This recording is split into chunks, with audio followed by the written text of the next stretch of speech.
தினமும் பசி இருக்கும். தேடல் என்பது உள்ளவரை வாழ்வில் ருசி இருக்கும். பாடல் போல தேடல் கூட ஒரு சுகமே.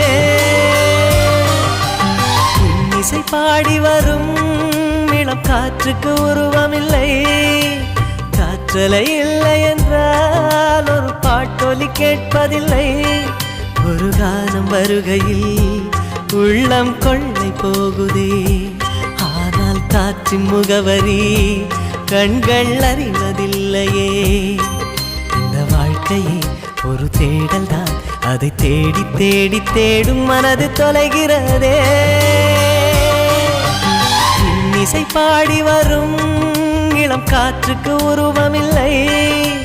காற்றலை இல்லை என்றால் ஒரு பாட்டொலி கேட்பதில்லை.